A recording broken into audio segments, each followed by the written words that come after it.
Thank you. It's an honor being here. You gotta turn it back on. That's okay. I don't need it. Yeah.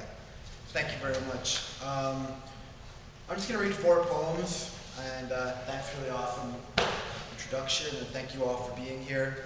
I'm mixed race. I was raised in Toronto, and I read a lot about Toronto, but I read a lot about different parts of the world as well.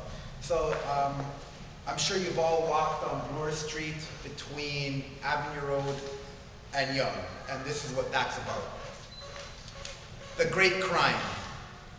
I think of Balzac's words, behind every fortune lies a great crime, when I remember seeing my Indigenous brother walk across Bloor Street, dressed in black, facing west, hair flying in the wind, his feet danced across the asphalt like the ancestors on grass. When roots were for nourishment, peoples didn't kill or care for diamonds. Harry Rosen hadn't stepped on a boat yet. H&M and the 24 other letters in the English alphabet didn't exist. Winners meant all members of a tribe.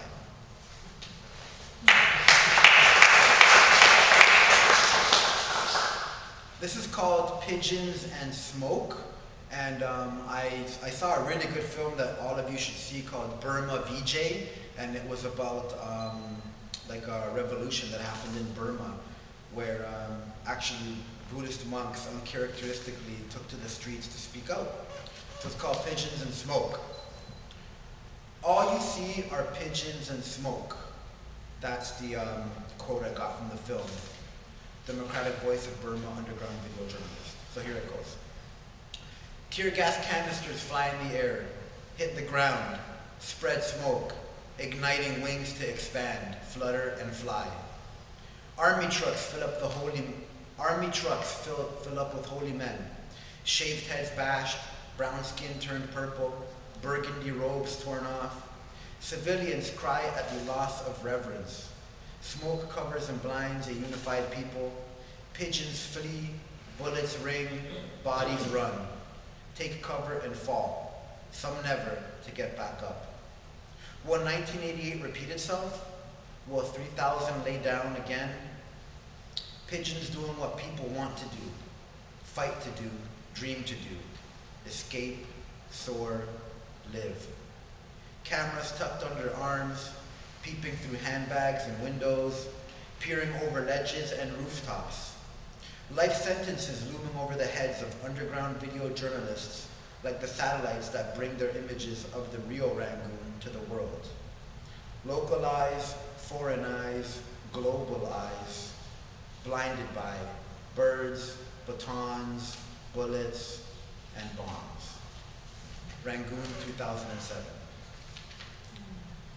This is called, it's a quote from someone that said this to me, "That Gypsy woman," and that's what the poem is called. Happened in Berlin, 2007. She sits on the gray, dirty concrete, whether hot or cold, dry or wet. Poverty does this to you. Her back against the garbage bin, her hands stretched out, her dark eyes staring at passersby. The world refers to her by the derogatory label imposed on her people, her nation, her blood, her kin.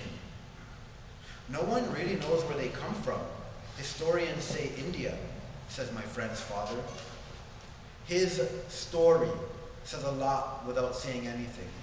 I know how his story treats people.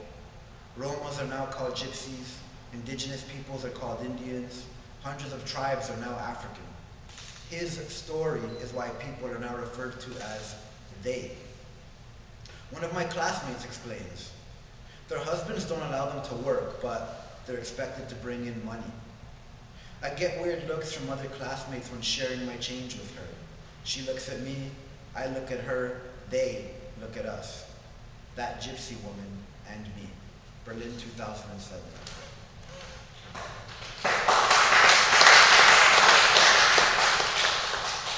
And this is the last poem I'm going to read. It's also from a quote from somebody that I was in ceremony with, and it's called, "They're Indians too." They're as in they are. They're Indians too. Third round, prayers for the dead. A pipe carrier sits in the western door, the gateway to spirit world in the sweat lodge, the womb of Mother Earth. He sits just as he came to Mother, naked.